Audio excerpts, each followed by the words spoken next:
Environment part 2। रेडियोधर्मी जो पदार्थ होते हैं उनको विनियमित करने के लिए हमारे यहाँ पर एक एक्ट आया है, परमाणु ऊर्जा एक्ट 1962, और इसकी नियमावली जो आई है वो आई है 1987 में। तो ध्यान रखना है कि रेडियोधर्मी पदार्थ उनके विकिरणों से उत्पन्न होने वाले उपकरणों के उपयोग को विनियमित करने के लिए जो एक्ट आया है वो कौन सा है, परमाणु ऊर्जा एक्ट से ही ये लोग रेगुलेट होते हैं, और 1987 में इनके रूल्स आए थे। आगे देखते हैं I2U2 के बारे में देख लीजिए। I2U2 चार देश है, उसमें कौन कौन है, इंडिया है, इजराइल है, यूएई है और यूएस है। और इसको क्या है ना, पश्चिमी एशियाई क्वाड भी कहा जाता है। एक क्वाड तो वो है जिसमें भारत, अमेरिका, जापान और ऑस्ट्रेलिया है। और इसको पश्चिमी एशियाई क्वाड क्यों कहा जा रहा है, क्योंकि ये सामरिक और आर्थिक दृष्टि से काफ़ी महत्वपूर्ण है। तो इसमें इंडिया, इजराइल, यूएई और यूएस है। ठीक है, अगला देखते हैं हम लोग जलवाष्प।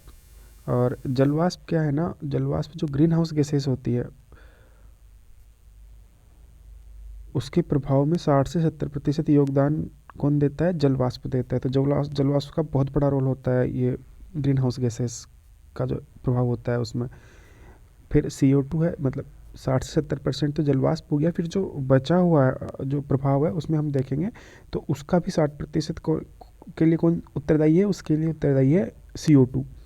ठीक है, फिर हम देखते हैं मीथेन कहाँ से निकलता है, कोयला की खानों से निकलता है, धान के खेतों से निकलता है, जीवाश्म से निकलता है, और ईंधन के उत्पादन और परिवहन के माध्यम से भी ये निकलता है। नाइट्रस ऑक्साइड है, ये CO2 से भी 300 गुना अधिक प्रभावी ढंग से ऊष्मा को अवशोषित कर सकता है, लेकिन इनकी मात्रा बहुत कम है, तो इनका जो प्रभाव होता है, ग्रीन हाउस प्रभाव जो होता है वो काफ़ी कम होता है। फ्लोरोमेटेड यौगिक कौन से होते हैं, फ्लोरोमेटेड यौगिक जो है ये CFC, SCFC, HFC से युक्त होते हैं और मानव निर्मित है। ठीक है, अगला है ट्राईफ्लोरोमेथाइल सल्फर पेंटाफ्लोराइड। ट्राईफ्लोरोमेथाइल और सल्फर पेंटाफ्लोराइड ये क्या है कि जो भी प्रत्येक अणु ग्रीन हाउस प्रभाव उत्पन्न करने के लिए ज्ञात अन्य सभी गैसों की तुलना में अधिक प्रभावी ढंग से ऊष्मा को अवशोषित कर सकता है। ठीक है, तो ये इसकी विशेषता है। अगला हम देखते हैं कुछ धातु के नाम दे रखे हैं या खनिजों के नाम है, और ये क्या करते हैं, जो है शरीर की कुछ बीमारियां हैं उनमें उनके लिए उत्तरदायी होता है। जैसे फ्लोराइड किसके लिए होता है, दांतों की सड़न के लिए। लेड क्या होता है, लेड गुर्दे, यकृत, प्रजनन प्रणाली को नुकसान देता है। ठीक है, सल्फेट क्या होता है, पीने के पानी में मिलता है। और नाइट्रेट ब्लू बेबी सिंड्रोम के लिए। तो फ्लोराइड किसके लिए, दांतों की सड़न के लिए। नाइट्रेट किसके लिए, ब्लू बेबी सिंड्रोम के लिए। और लेड किसके लिए, प्रजनन प्रणाली को नुकसान पहुंचाता है। ठीक है, और हाल ही में जो अंतर्राष्ट्रीय तैराकी महासंघ है उसने क्या किया है, जो ट्रांसजेंडर खिलाड़ी होते हैं उनके लिए एक उम्र फिक्स की है कि 12 साल की उम्र तक आपको लिंग परिवर्तन पूरा करवाना होगा, उसके बाद ही आप तैराकी प्रतिस्पर्धा में भाग ले सकते हैं। तो एक अच्छा डिसीजन है इनका। आगे देखते हैं, ये इंडियन फार्मा से रिलेटेड एक आयोग बना है, भारतीय भेषज आयोग। तो इसमें क्या है, 1 जनवरी 2009 से एक स्वायत्त निकाय के रूप में पूरी तरह संचालित होगा। ये कब से है, 1 जनवरी 2009 से, पहले से बना हुआ आयोग है, 1 जनवरी 2009 से स्वायत्त निकाय है ये, और पूरी तरह से संचालित है। ये कोविड में काफ़ी महत्व रखता था, अब तो थोड़ा सा मुझे लगता नहीं है कि पुराना हो गया, इसलिए पूछा जाएगा। 1 जनवरी 2009 से एक स्वायत्त निकाय के रूप में पूरी तरह संचालित है। स्वायत्त निकाय है भेषज आयोग, और 1 जनवरी 2009 से चल रहा है। ठीक है, हाइड्रोजन सल्फाइड, हाइड्रोजन सल्फाइड देखिए पत्तियों की क्षति करता है, ये पतझड़ के लिए उत्तरदायी होता है, ये कम वृद्धि का कारण बनते हैं, धब्बे, तो मतलब पेड़ पौधों में नुकसान करता है, कुल मिला के बात ही है। मतलब पत्तियों की क्षति करता है, पतझड़ करता है, धब्बे होते हैं, कम वृद्धि का कारण बनते हैं। कौन से, हाइड्रोजन सल्फाइड, हाइड्रोजन सल्फाइड पेड़ पौधों के लिए नुकसान करता है, एक तरीके से ध्यान रखना है। कार्बन मोनोऑक्साइड,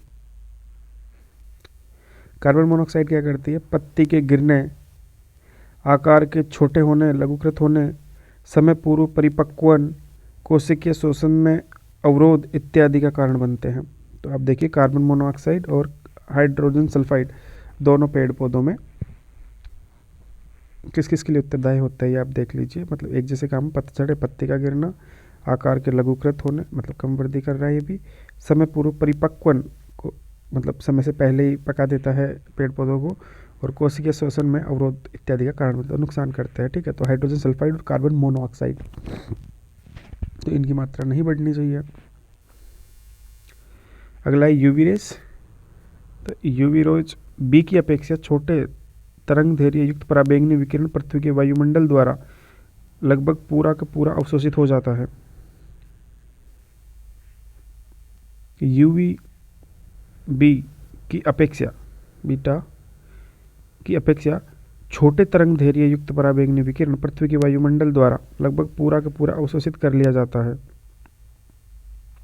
बशर्ते ओजोन स्तर ज्यों का त्यों रहे। यूवी बी डीएनए को क्षतिग्रस्त करता है। Alpha beta gamma UV rays होती है ना, तो बीटा क्या करती है, डीएनए को क्षतिग्रस्त कर देता है। तो ये आपको ध्यान रखना है कि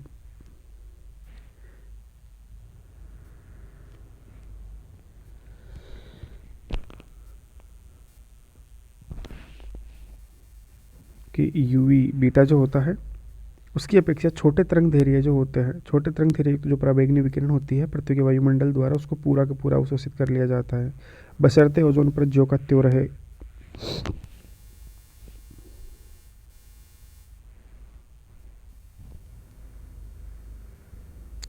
जैव संकेतक कौन सा होता है? जैव संकेतक वो होता है जिनका प्रयोग हम किसके लिए करते हैं, जो प्राकृतिक पारिस्थितिक तंत्र होता है उसके स्वास्थ्य की जांच के लिए करते हैं। जो पारिस्थितिक तंत्र है उसकी जांच की जाती है इससे। और इसमें कौन कौन आते हैं, जैसे पल्लवक आ गए, जंतु, सूक्ष्मजीव आदि शामिल होते हैं जैव संकेतकों में। ठंडी जलवायु स्तनधारी, कान व हम लोग एलन के बारे में पढ़ चुके हैं, एलन का नियम और बर्गमैन का नियम हमने पढ़ा है। एलन का नियम क्या था कि छोटे होते हैं जो ठंडे प्रदेशों में जो होते हैं, जैसे कान उनके छोटे होंगे, पैर छोटे होंगे, है ना। और हमने बर्गमैन का सिद्धांत भी पढ़ा था, हमने कहा था कि जो जो मध्य या उच्च अक्षांश वाले जो एरिया थे वहाँ पे क्या था, वहाँ पे उनकी चमड़ी मोटी होती है और शरीर का आकार बड़ा होता है ना? तो ध्यान रखना है। ध्रुवीय समुद्रों में सील जैसे जलीय स्तनधारियों में उनकी त्वचा के नीचे वसा की मोटी परत होती है। ध्रुवीय जो समुद्र होते हैं वहाँ पे त्वचा के नीचे वसा की मोटी परत होती है जलीय स्तनधारियों में।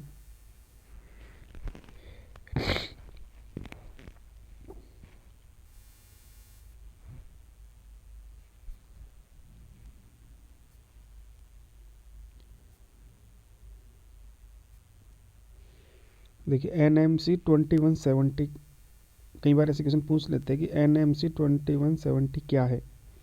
तो N का मतलब निकल हो गया, M का मतलब मैग्नीज हो गया, C का मतलब कोबाल्ट हो गया। 2170, ठीक है। ये क्या है, पहला स्वदेशी लिथियम आयन सेल का अनावरण किया गया है ओला इलेक्ट्रिक ने। ओला इलेक्ट्रिक ने क्या किया है, NMC 2170, NMC 2170 नाम से पहले स्वदेशी लिथियम आयन सेल का अनावरण किया है। अब अगला यहाँ पर लिखा हुआ है फ्लैगशिप प्रजातियाँ, ये क्या होती है, फ्लैगशिप प्रजातियों के बारे में जान लेते हैं। जिसे आइकन या एम्बेसडर या सिंबल के रूप में चुना जाता है। फ्लैगशिप क्या होती है, आइकन या एम्बेसडर या सिंबल के रूप में चुना जाता है। फ्लैगशिप मतलब कि ये एक प्रजाति होती है जिसको मतलब एकदम लीडरशिप का रोल दिया जाता है, इसे आइकन के रूप में इसको चुना जाता है, इसको सिंबल माना जाता है। सल्फ्यूरिक अम्ल का जल निकायों में मिलना, जो सल्फ्यूरिक अम्ल होता है इसका जल निकायों में मिलना क्या कहलाता है,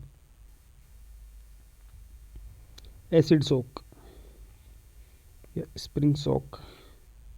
सल्फ्यूरिक अम्ल का जल निकायों में मिलना एसिड सोक या स्प्रिंग सोक कहलाता है। मल्चिंग, मल्चिंग क्या होता है, भूमि की खुली सतह को किसी बाह्य पदार्थ की परत से ढकने की प्रक्रिया मल्चिंग कहलाती है।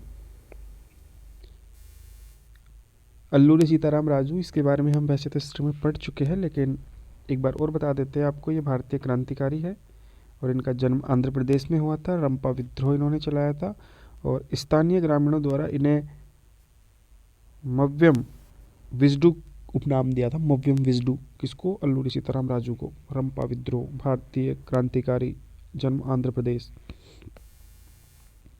अब कुछ पिरामिड यहाँ पे दिए गए हैं, संख्या पिरामिड।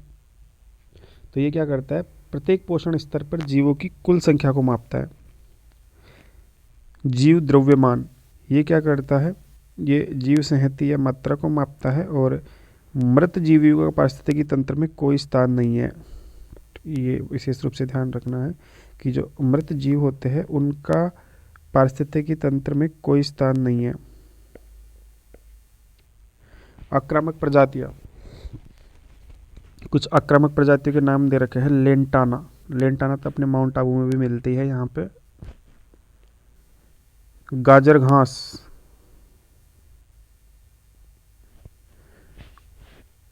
गाजर घास भी एक तरीके से आक्रामक प्रजाति है। वाटर हाइसिंथ और रोजी वुल्फ स्नेल, तो कुछ आप नाम ध्यान रख सकते हैं। रोजी वुल्फ स्नेल, लेंटाना, गाजर घास, वाटर हाइसिंथ।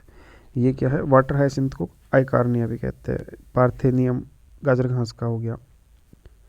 अगला देखते हैं पोइम। ये प्रायोगिक मिशन है। PS4 टैंक के चारों ओर लगे सौर पैनल और लिथियम आयन बैटरी से विद्युत शक्ति प्राप्त करेगा।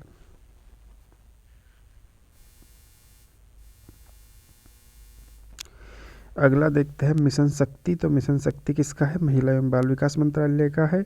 महिला सशक्तिकरण के लिए कार्यक्रम है ये। और मिशन शक्ति का जो वित्त है वो 100% केंद्र सरकार देगा। और मिशन शक्ति की दो उपशाखाएं भी है, एक तो संबल और दूसरा सामर्थ्य। संबल तो क्या करेगा? वन स्टॉप सेंटर प्रोवाइड करवा रहा है, महिला हेल्पलाइन नंबर दे रहा है, बेटी बचाओ बेटी पढ़ाओ नारा है इसका, योजना चला रहा है। और सामर्थ्य में है उज्ज्वला, स्वाधार गृह, कामकाजी महिलाएं, छात्रावास।